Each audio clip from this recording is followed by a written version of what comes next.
17वें श्लोक का टिप्पण चलेगा। सर्वत्र सत्वे अपि नोपलभ्यते चेत तर्हि तमएव शून्यमेव वा इति चेदाह। सर्वत्र विद्यमान रहने पर भी यदि हमें अपनी आत्मा का अनुभूति नहीं हो सकती है, फिर या तो अंधकारात्मक मानो या तो शून्य मानो। तब जवाब है नहीं, ज्योतिषाम अपि तज्ज्योति ही येन तेजसा यद्य सूर्यस्तपति ऋग्वेदीय मंत्रे इति श्रुति प्रमाण है। तमसामपि प्रकाशकत्वात् तमसामपि तज्ज्योतिरिति बोधितुम् अपि शब्दः। तमसा अंधकार का भी वो प्रकाशक है, इसे अंधकार का भी वो ज्योति है, यह बताने के लिए अपि शब्द का प्रयोग किया। बृहदारण्यक में कहा यस्य तमः शरीरम यम तमो न वेद, जिसका तम शरीर है लेकिन तम उसे नहीं जानता। अनेक पर्याय आया वहां पर, अनेक पर्यायों में सब वर्णन आया है।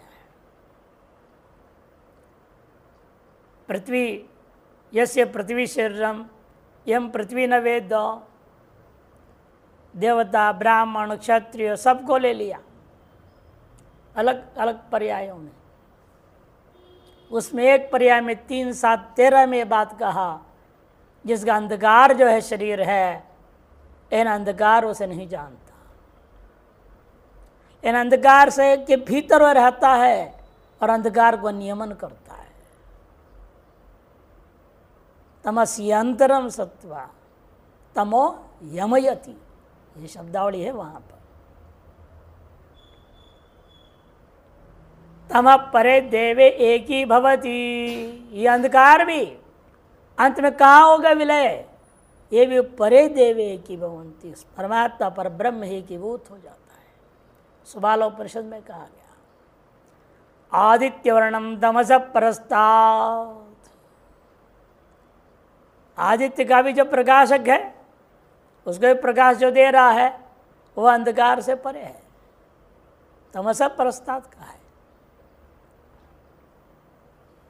निसंगस्य सुसंगेन कूटस्थस्य विकारेणा आत्मनो अनात्मा योगो वास्तवो नोपपद्यते।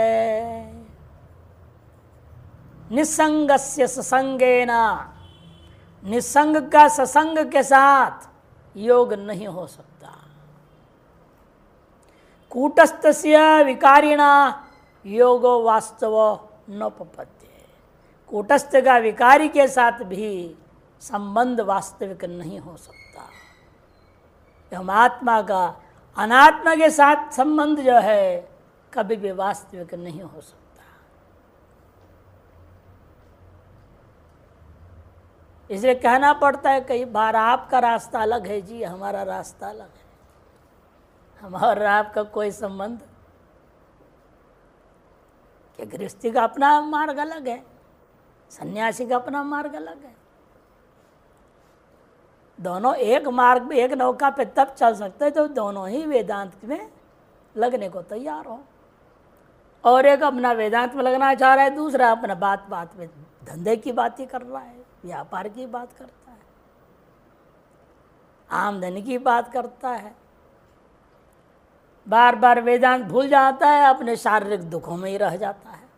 अरे शरीर से परे उठो, ये तो आगमा पाइनो नित्य स्थान से भारत गीता में कहा है, ये तो आना जाना रहता है इसका। जैसे रोज भूख लगती है रोज रोटी खिला देते हो ना, जैसे रोज कोई बीमारी है तो उसको दवाई खिला दो, उसका काम हो गया छुट्टी, उसके पास की चिंता नहीं होनी चाहिए। असली चिंतन जो करना वो करो। ये तो आनुषंगिक चीजें आगमा पाई हैं, इन्हें आप बदल भी नहीं सकते, रोक भी नहीं सकते। इसलिए उनको क्यों सामना करना क्षणिक, उसकी भी व्यवस्था दे दो, उसको अपने छुट्टी करो। उसमें अपने आप के मन की स्थिति को खराब होने नहीं देना चाहिए। इसलिए भगवान महात्माओं को विशेष तौर पर वेदांतियों को अनेक बीमारी दे देते हैं। हाँ, मल्टीपल रोग। ये परीक्षा लेने के लिए देखो, तुम रोग से जूझोगे कितना और वेदांत में रहोगे कितना,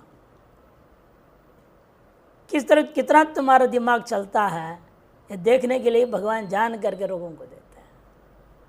डायबिटीज देंगे, किसी को हाई ब्लड प्रेशर दे देते हैं, किसी को किडनी खराब, किसी को प्रोस्टेट खराब, किसी को लीवर खराब, किसी को कुछ खराब, और सब ठीक हो तो दिमागे खराब कर देते हैं। चल भाई, तो क्या करेगा, देखते तो क्या करेगा, कितने वेदांती बनेगा तो है? दिमाग चलता है, फिर इतना पैसा चाहिए, उतना पैसा चाहिए, उसमें लग जाता है। इसे बहुत सावधानी की जरूरत है वेदांत में। तो ये सब आते जाते रहेंगे, निसंग का संग के साथ, कूटस्थ का विकारी के साथ, अनात्मा आत्मा का अनात्मा के साथ योग वास्तव नोपपद्यते, वास्तविक कभी नहीं हो सकता। इति च श्रुतया, ऐसा ये भी श्रुति कहीं का है। हृदय सर्वस्य विष्टितम इत्यत्र धिष्ठितम इति पाठभेदो अस्ति। धिष्ठितम ऐसा पाठभेद भी है, लेकिन धिष्ठितम पाठभेद स्वीकार करना महान गौरव होगा।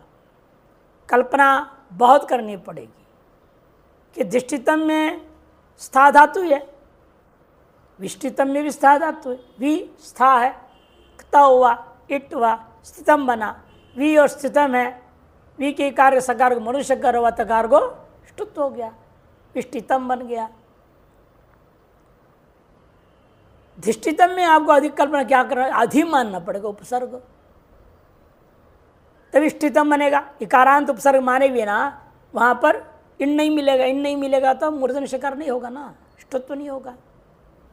अधि मानना पड़ेगा, अधि मानेंगे तो आकार लोप भी मानना पड़ेगा। कितना गौरव काम है। और विष्टित में कोई लफड़ा ही नहीं, सीधा अर्थ है। विधि यदि आप मान लेते हैं कि हृदय सर्वशिष्टतम जब पर धिष्ठितम पाठ हो, फिर तो तदा अधि उपसर्ग से अल्लोप आर्ष मानना पड़ेगा। अधि उपसर्ग के आकार का लोप आर्ष छांदस है, ऐसी कल्पना करनी पड़ेगी। अथवा दूसरी एक व्यवस्था देनी पड़ेगी, वो भी गौरव काम है, भागुरी का मत मानना पड़ेगा। व्याकरण में क्या है, वगाही पिधानम, वहां था अवगाही अपिधानम। भागुरी मत में अव के आकार अपि के आकार लोप मान लिया, और पिधानम शब्द बहुत प्रयोग होता भी है, भागुरी मत सम्मत है, सभी को स्वीकार है। जैसा अव और अपि के आकारों को भागुरी ने लोप किया है और व्याकरणकार स्वीकार करते हैं, उसको प्रयोग में लेते हैं, तो आपको कल्पना करना पड़े भागुरी के मत में अधि के भी आकार का लोप न कहवा को आपको मानना पड़ेगा, उपलक्षण कहना पड़ेगा उसको। यद्वा भागुरी मते अवाप्योर उपलक्षणार्थकम मत्वा, अव और अपि इन दो के आकार का लोप उन्होंने कहा है, लेकिन उसको उपलक्षण मानना करके कथनचित समाधि किसी और समाधान करनी पड़ जाएगी, ये आपत्तियां हैं। गौरव कल्पना से अच्छा उचित यही होता है, विष्टितम पाठ रखना ही ठीक है। भाष्य अवतरणे का यथोक्तार्थ उपसंहारार्थो अयम श्लोक आरभ्यते। यथोक्तार्थ का उपसंहार करने के लिए श्लोक आरंभ हुआ है। संक्रांति कहते हैं उपक्रांत उपसमर्थी, जिसका उपक्रम हुआ यज्ञेयम वक्ष्यामि, है ना, वो उसी को उपसंहार करने के लिए आरंभ कर रहे हैं। इति क्षेत्रं तथा ज्ञानम ज्ञेयं चोक्तं समासतः मद्भक्तये तद्विज्ञाय मद्भावायोपपद्यते। इति क्षेत्रं तथा ज्ञानं ज्ञेयं चोक्तं समासतः मद्भक्तये तद्विज्ञाय मद्भावायोपपद्यते। इति क्षेत्रं तथा ज्ञानं ज्ञेयं च उक्तम। इस प्रकार क्षेत्र क्या है वो बता दिया, ज्ञेय जो क्षेत्रज्ञ ब्रह्म है वो भी बता दिया, इनके साधन अमानित्वादि जो ज्ञान है वो भी बता दिया। इन सब बताया है हमने। भगवान कहते हैं समासतः, संक्षेप न कहा। विस्तार में फिर कहाँ है? आप यहाँ संक्षेप से बोल रहे हैं तो कहीं तो विस्तार में होगा। कहाँ है? कभी योग वासिष्ठ में पढ़ लो, महाभारत में पढ़ लो, उन सब जगहों में विस्तार रूपेण है। वहाँ के संग्रह करके मैं संक्षेप में यहाँ कर दे रहा हूँ। नीचे लिखा हूँ मैं टिप्पणी, योग वासिष्ठाद विस्तीर्णोपदिष्ठाम। मत भक्त जो मेरे प्रति समर्पित है, आत्म तत्व चिंतन करने वाला है, वह व्यक्ति एतत् विज्ञाय, ये साध्य साधन को सम्यक प्रकार से जानने वाला, वह मद भाव मोक्ष का अधिकारी हो जाता है, मैंने मोक्ष को प्राप्त कर लेता है। मद भाव में यहाँ मोक्ष, उसके लिए उपपद्यते है, मैंने वह उसके लिए अवश्य प्राप्त हो जाता है। शांकर भाष्य इत्येवम, इति मने एवं, इस प्रकार से क्या क्या बताया गया? क्षेत्रम महाभूतादि से आरंभ करके धृत्यंतम, महाभूतादि धृत्यंतम क्षेत्र बता दिया। तथा ज्ञानम मैंने अमानित्वादि साधन बता दिया। तत्व ज्ञानार्थ दर्शनम तक, अमानित्वादि से आरंभ करके तत्व ज्ञानार्थ दर्शनम पर्यंतम जो हमने आपको ज्ञान मैंने साधन बता दिया। ज्ञेयंच ज्ञेयम तत्प्रवक्ष्यामि इत्यादि से लेकर के पूर्व श्लोक में जो अंत में आया था तमसा परम उच्यते, यहाँ तक ज्ञेय के बारे में वर्णन किया गया। इत्यवमंतम उक्तम समासतः संक्षेपतः। एतावान सर्वो ही वेदार्थो गीतार्थश्च उपसंहृत्य उक्ता। ये जब बात कही गई है, यह केवल हमारे अपनी कुछ साधन बता दिया ऐसी बात नहीं है। संपूर्ण वेद का तात्पर्यार्थ इतना ही है। वेद के ही तात्पर्यार्थ नहीं, बल्कि वेद का सार है गीता, और गीता का भी सार है। गीतार्थश्च उपसंहृत्य, उपसंहार करके कह दिया गया। अस्मिन् सम्यक दर्शने कोऽधिक्रियते इत्युच्यते। एतार सम्यक दर्शन में किसको अधिकार है? सबको बराबर अधिकार है क्या? आज का सब इक्वल राइट्स, इक्वल इक्वल बात बोल रहे, हल्ला मचा के। राजनीति के लोग बड़े खराब हैं, इनका काम ही यही है।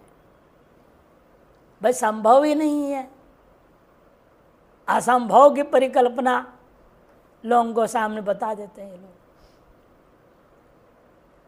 समानता कभी हो नहीं सकती, समत्वम असंभव है। ज्ञानी में ही समत्व संभव है। समत्वम योग उच्यते। और संसार में जितने भी लोग सब ज्ञानी थोड़ी है कि सबको समत्व पाठ पढ़ाओगे। सब अज्ञानी लोग हैं। सबके बुद्धि की क्षमता, सामर्थ्य, स्थिति, गति, वासनाएं, आकांक्षाएं, कामनाएं अलग अलग है। सब बराबर कैसे हो सकते हैं? एक घर के 4 बच्चे 4 बराबर नहीं होते। अब एक ज्ञान भी किसी को समझ में नहीं आया, क्योंकि किसी घर में 4 तो है ही नहीं, एक ही है, हम 2 हमारे एक।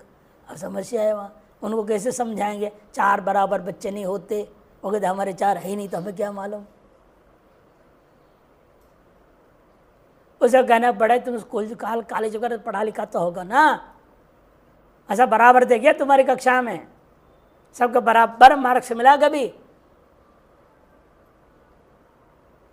कभी नहीं होता। 2 को भी बराबर मिलना मुश्किल होता है।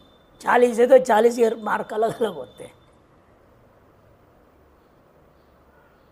क्यों ऐसा है? कि सबके संस्कार, वासनाएं, कामनाएं, बुद्धि की क्षमता जो है, नवशक्तियाँ जो बुद्धिस्थ है, वो प्रज्ञा शक्ति, मेधा शक्ति, स्मृति शक्ति, धृति शक्ति, ये सब अलग अलग है। इसलिए पूछा जा रहा है फिर इस ज्ञान, इस साधन के अधिकारी कौन है? किस प्रकार का व्यक्ति हो सकता है? तब भगवान जवाब में कहते हैं मद भक्तो। मद भक्तो मने मैं ईश्वरे सर्वज्ञ परम गौ वासुदेव सर्पित सर्वात्म भावो, मुझ ईश्वर में अर्थात सर्वज्ञ परम गुरु वासुदेव में समर्पित है सर्व आत्मभाव जिसका। यत् पश्यति शृणोति स्पृशति वा सर्वमेव भगवान वासुदेव इत्येवं ग्रह आविष्ट बुद्धि ही। जो मैं देखता हूँ, सुनता हूँ, स्पर्श करता हूँ, सारे व्यवहार में सर्वम वासुदेव, वासुदेव सर्वमिति स महात्मा सुदुर्लभ का। सर्व क्रियाकलाप के सगल जो त्रिपुटी व्यवस्था है वह सारी चीजें सर्वमेव भगवान वासुदेव, इस प्रकार से ज्ञान से आविष्ट बुद्धि वाले। ग्रह मने ज्ञान, यानी कि शनि ग्रह सवार हो गया। राहु केतु शनि नहीं है यहाँ पे, ग्रह का मतलब ज्ञान। एतर से ज्ञान से आविष्ट बुद्धि जिसका, उसे कहते हैं मद भक्त। स एतद् यथोक्तम सम्यक दर्शन विज्ञाय, वह यह पूर्वोक्त जो सम्यक दर्शन है उसको सम्यक प्रकार से जान करके, विशेष रूप में जान करके, मद भावाय, जानने का मतलब अनुभव करना। मद भावाय, मम भावो इति मद भाव, परमात्म भाव इत्यर्थ। तस्मै मद भावाय उपपद्यते, माने मोक्षम गच्छति, मोक्ष को ही सीधे वो प्राप्त कर लेता है। संक्रांति टीका इति इत्येवं समासत संक्षेपेण एव क्षेत्र से जस्य आत्मन क्षेत्र तद्विकार तद्धर्म तत्कर्म तदवस्था संबंध अपवादेन महाभूताय धृत्यंतम हेय वस्तु स्वरूपम। समासत मैंने संक्षेपेण, यह अन्वय पूर्वक के हमेशा बोलते हैं, वह शब्द क्रम से वो बोल देते हैं भाष्यकार, ये अन्वय करके बोलते हैं संक्रांति। इसे पहले समासत, इत्येवं समासत इति अर्थ, एवं इस प्रकार से समास संक्षेपेण क्या क्या कहा, क्षेत्र अर्थात क्षेत्र क्षेत्रज्ञ आत्मनः, क्षेत्र क्षेत्रज्ञ वो आत्मा सबसे कहा। क्षेत्र तद्विकार, क्षेत्र का मतलब भी केवल क्षेत्र नहीं बता दिया, तो पूरे बता चुके अष्टधा प्रकृति। इसे क्षेत्र, क्षेत्र का विकार, तद्धर्म तत्कर्म तदवस्था संबंध, इन सब का अपवाद करते हुए महाभूतान्य अहंकार से आरंभ करके धृत्य पर्यंत संक्षेप में गिना करके कह दिया। इनको गिनाने की क्या जरूरत थी कि हेय वस्तु स्वरूपम, त्याज्य वस्तु स्वरूप है। जब तक त्याज्य है यह मालूम ना हो, आपके अंदर उसके प्रति मोह बन सकता है। ग्राह्य समझ के भ्रम से आप ग्रहण करने लगोगे और संसार जाल में फंस जाओगे। हेय का स्वरूप वर्णन करना अति आवश्यक होता है। इसे कई बार बता चुका हूँ, अथातो धर्म जिज्ञासा, अथातो ब्रह्म जिज्ञासा, ऐसे सब लिखा गया है। लेकिन उन ग्रंथों में आप देखेंगे अधर्म पर भी विचार है, अब्रह्म पर भी विचार है, अथातो ब्रह्म जिज्ञासा। 555 सूत्र की क्या जरूरत है? 4 सूत्र में हो गया ब्रह्म जिज्ञासा खत्म, ब्रह्म का वर्णन हो गया ना। उसके बाद 4 सूत्र के बाद पहला अध्याय प्रथम पाद 4 सूत्र, वो चतुसूत्र जिसको कहते हैं, उसके बाद सब अब्रह्म विचारी है पूरा। सांख्य खंडन, न्याय खंडन, ये खंडन वो खंडन, फिर वेदांत के लिए संसार में योग साधन क्या है अनुभव करने, साधनाध्याय, फलाध्याय, बताओ यही सब चल पड़ा। अविरोधाध्याय, पहले वाला सबको समन्वय करने में लगे, समन्वयाध्याय। अरे 4 सूत्र हो गया ब्रह्म जिज्ञासा खत्म था, तो ब्रह्म जिज्ञासा पहला है कि नहीं। जब इतने से काम चल रहा है, आप अतत जब ब्रह्म की चर्चा 551 सूत्र में कर दी। यहां भी क्या है, एक श्लोक में ब्रह्म कथन हो गया है, न जायते मृत्यते वा कदाचिन, हो गया ब्रह्म कथन। और क्या जरूरत है श्लोकों को? 700 श्लोक बाहर, अरे एक श्लोक से काम हो गया था। हम क्या करें, एक श्लोक सुन के आपको भी तृप्ति नहीं होती। 700 श्लोक से भी अभी पेट भर नहीं रहा है। उपनिषद पढ़ लेते हैं, 10 उपनिषद पढ़ करके भी नहीं हो सकता। देखिए मांडुक्य में एक ये वाला मुमुक्षु नाम विमुक्त है कहा, लेकिन उतने से कहाँ काम चल रहा है किसी को। 10 उपनिषद पढ़ के भी अभी और बोल रहे हैं चलो कैवल्य उपनिषद भी पढ़ लेंगे, श्वेतासत्व उपनिषद भी पढ़ेंगे, ये पढ़ेंगे वो पढ़ेंगे, पढ़ते ही रहो। इसलिए कहना पड़ता है यहाँ तक बात यही वस्तु स्वरूप है, इसका वर्णन करना जरूरी है, नहीं तो आप उसमें उलझ जाए, निकल नहीं पाओगे। तथा ज्ञानम, ज्ञान क्या है? श्रवणादि द्वारा आत्मज्ञान सिद्ध्येक साधनम अमानित्वादि लक्षणम विशुद्ध सिद्ध्येक प्रयोजनम। सिद्ध्येक द में हल होना चाहिए, विशुद्धत्व सिद्ध्येक या नहीं, वहाँ सिद्ध्येक प्रयोजनमिति। श्रवण आदि द्वारा आत्मज्ञान की सिद्धि का एकमात्र साधन क्या है? अमानित्वादि लक्षण है, वह भी विशुद्धत्व सिद्धि एकमात्र प्रयोजन है जिसका अंतर्गुण शुद्धि द्वारा आत्मज्ञान की प्राप्ति एक मात्र साधन का लक्ष्य है। इसलिए इसे ही अमानित्वादियों का वर्णन किया। और जयंच अनादिमत परम से शुरू करके इत्यादि ना तमा परम तक कह दिया गया। ज्ञान मित्यंतेन ग्रंथेन तटस्थ स्वरूप लक्षणाभ्याम, तटस्थ लक्षण और स्वरूप लक्षणों के द्वारा प्रत्येक भिन्न से ब्रह्मण स्वरूपम अपि उक्तम, प्रत्येक भिन्न ब्रह्म का स्वरूप वर्णन कर दिया गया। जिज्ञासोर मोक्षावतः स्वस्वरूप अधिगमाय, जिज्ञासु और मुमुक्षा वाला जो व्यक्ति है उन दोनों के लिए स्वरूपाधिगम कराने हेतु सम्यक प्रतिपादितम इत्युक्त्वा सम्यक प्रकार से प्रतिपादन कर दिया गया है। एवं विशेषण विशिष्ट एवात्र अधिकारी इत्याधिकारी लक्षणम वदन उक्त लक्षणम ब्रह्म स्वात्मना विदितवतो विदुषस्तद वेदन से फलम च आहा मद भक्त इत्यादि ना उत्तरार्थ के लिए अवतरण का दिए। इस प्रकार से विशेषणों से विशिष्ट हुई व्यक्ति अत्र अधिकारी इत्याधिकारी लक्षणम, एतार विशेषण क्या है? मद भक्त ये विशेषण दिया है, वही अधिकारी हो सकता है। इस अधिकारी के लक्षण को कहते हुए उक्त लक्षण जो ब्रह्म है उसको स्वात्म रूपेण जानते हुए अनुभव करने वाला जो विद्वान है उसको क्या फल मिलता है वो फल भी बताया। मद भावाय उपपद्यते है, अतः उत्तरार्ध मद भक्त इत्यादि ना मत कर्म कृण मत परमः, ऐसे पूर्व में कह चुके हैं। इति ये तो सर्वाणि कर्माणि इत्यादि उक्त लक्षण लक्षित यह सब मद भक्त इत्यादि पूर्वोक्त लक्षणों से लक्षित जो है वही मेरा भक्त है। मद भजने नैव शुद्ध अंतःकरण सन, मेरे भजन के द्वारा ही शुद्ध अंतःकरण वाला हो गया है। जो सदसद विवेक संन्यास शमधमादि अमानित्वादि सान संपन्नो भूत्वा, सदसद का विवेक न सत न असद उच्चत है, ये जो कहा था। सदसद विवेक पूर्वक संन्यास, और संन्यास में भी शम दम आदि से संपन्न होना चाहिए, और यहाँ कहा गया अमानित्वादि से भी युक्त होना चाहिए।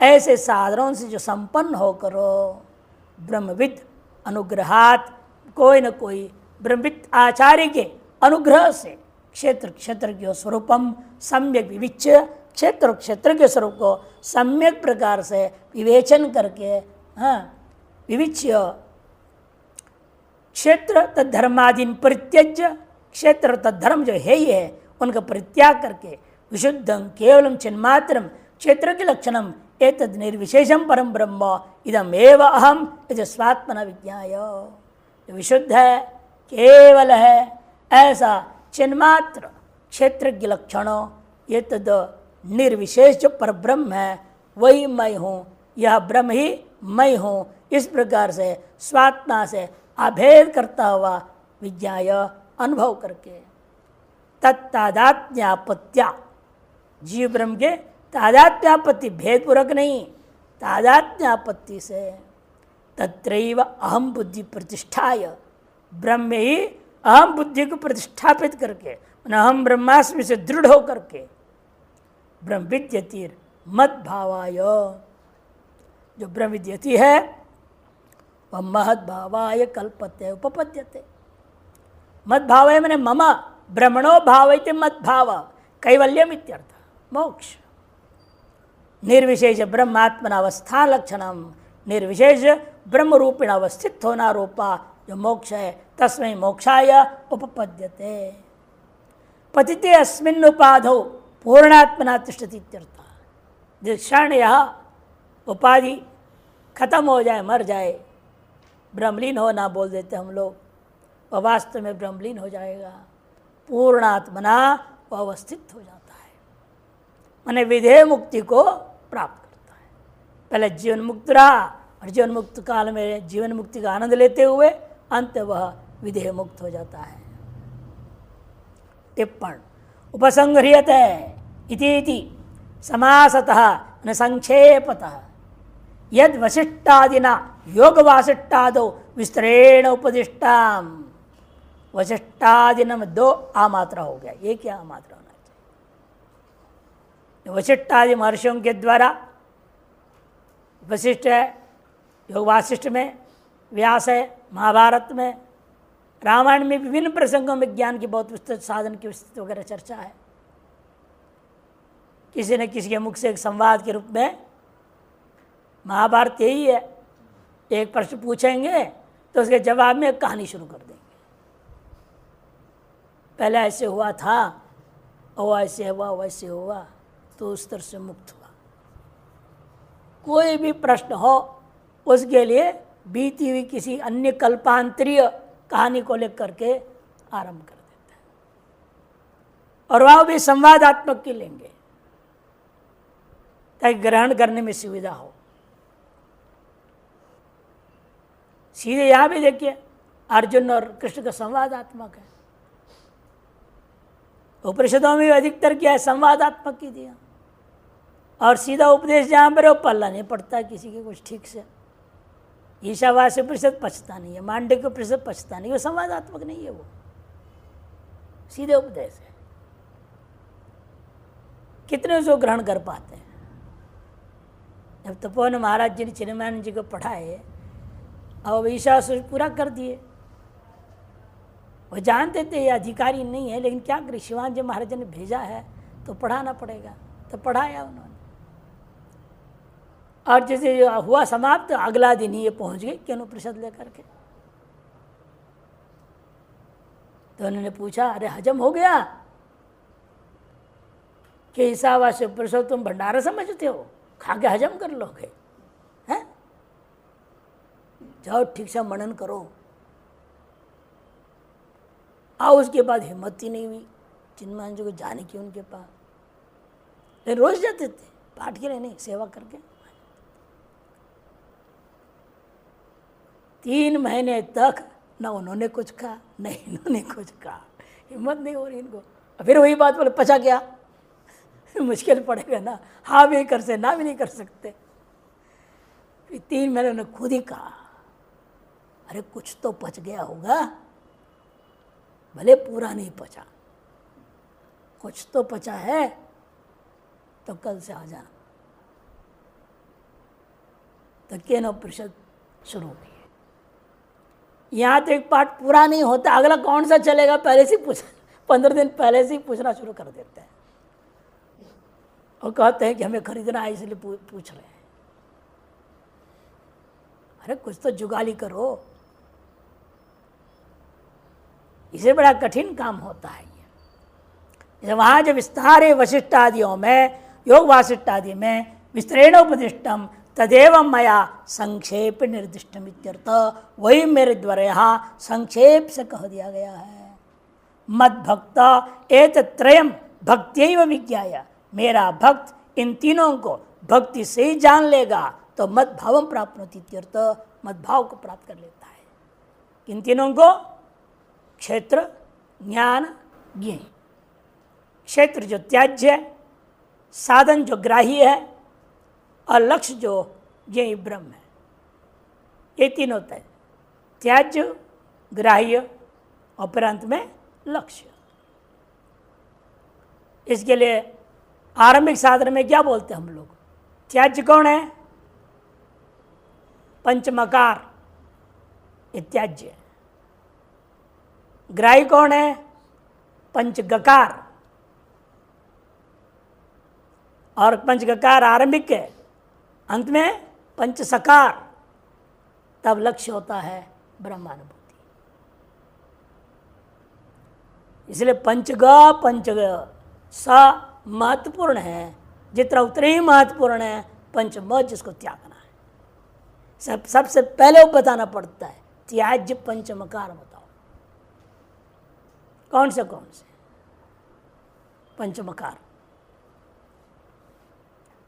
मांस, मदिरा, मद्य माने मदिरा, मांसम, मद्यम, मैथुनम,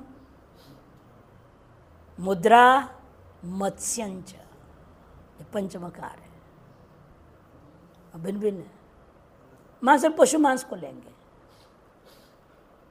जल तोरी बोल देते हो उसको। एक जमीन में तोरी होता ही है सब्जी, उसको जल में होने वाली तोरी होता है।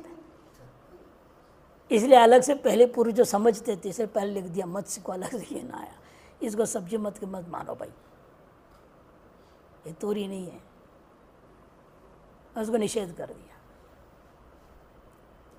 अब ये पक्व और परिपक्व रूपेण आदमी के अंदर तो तब उसको पंचगकार में प्रवेश होता है।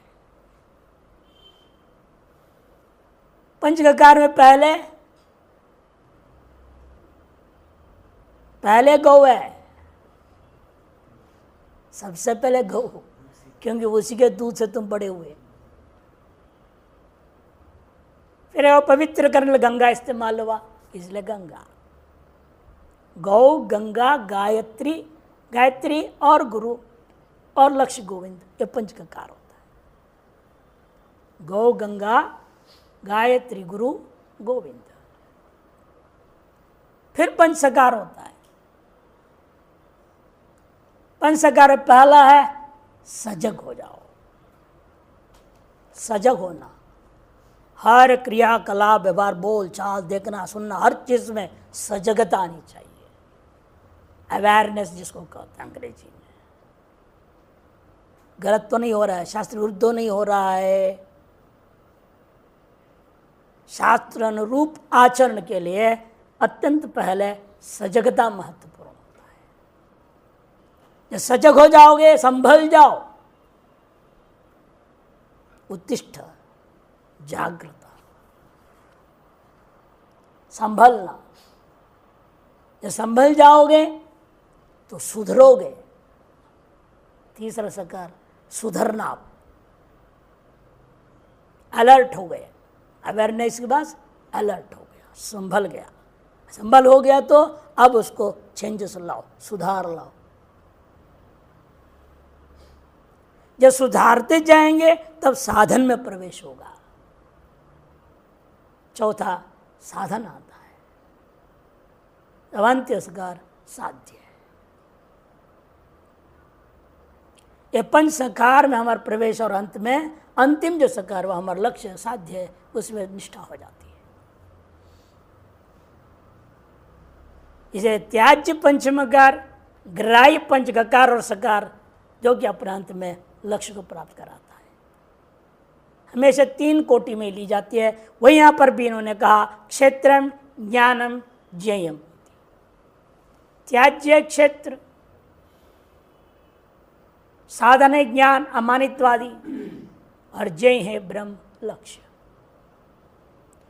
इसे त्रयम भक्त्यैव विज्ञाय, भक्ति से जान करके मत भावम प्राप्नोति इत्यर्थ। यथोक्त श्रुतौ च यस्य देवे परा भक्तिर यथा देवे तथा गुरौ तस्येते कथिता हि अर्था प्रकाशन्ते महात्मनः। तस्य महात्मनः एते अर्थः कथिता प्रकाशन्ते। जिसका अपने उपास्य देव में जिस प्रकार की पराभक्ति होती है, यथा देवे उसी प्रकार का यदि गुरु में भक्ति हो जाए, यथा देवे तथा गुरु तब उस गुरु के द्वारा दिया गया जो उपदेश है, कथितार्थाः तस्य महात्मनः, उस महात्मा शिष्य के सामने में पदार्थ अपने आप प्रकाशंत है। श्रद्धा शब्द और जब प्रकाशित हो गया, ब्रह्मवेत्ता हो गया, तो ब्रह्मवेद ब्रह्मैव भवति इति चोक्तम, ये भी कहा गया है। अगले श्लोक भाष्य उत्तरणिका। तत्र सप्तमे ईश्वरस्य द्वे प्रकृति उपन्यस्ते। सप्तम में ईश्वर के दो प्रकृति, परा प्रकृति और अपरा प्रकृति नाम से वर्णन किया गया था। परापरे क्षेत्र क्षेत्रज्ञ लक्षण है, क्षेत्र क्षेत्र उसी का नाम था, वर्णन कर चुके हैं। एतद् योनिनीति भूतानि च उक्तम, और वही यही है इन सकल भूतों का योनि, यही दोनों है। योनिनी नपुंसकलिंग में द्विवचन प्रयोग हुआ, तो यही दोनों मैंने क्षेत्र क्षेत्रज्ञ परा और अपरा प्रकृति, यही इस संसार के प्रति मूल कारण है। क्षेत्र क्षेत्रज्ञ प्रकृति द्वय योनित्वम कथम भूतानाम यदयमर्थ अधुना उच्यते है। यह क्षेत्र क्षेत्रज्ञातक जो प्रकृति द्वय है, वही संपूर्ण संसार के प्रति, भूतों के प्रति योनित्व है। यह किस प्रकार से सिद्ध होगा, कैसे वह योनित्व बन रहे हैं, यदयमर्थ, उनमें भूतों के प्रति कारणत्व कैसे, इस प्रश्न के जवाब देने के लिए अधुना उच्यते, इस आगे के वर्णन करने जा रहे हैं। संक्रांति अवतरणिका देते हैं। सर्वेषां वेदांतानां गीतायाश्चर्तत्र पर्यवसितः। संपूर्ण वेदांत और गीता शास्त्र, भाष्यकार ने तो कह दिया था, बल्कि संपूर्ण वेद के अर्थ को सार संक्षेप में कह दिया गया।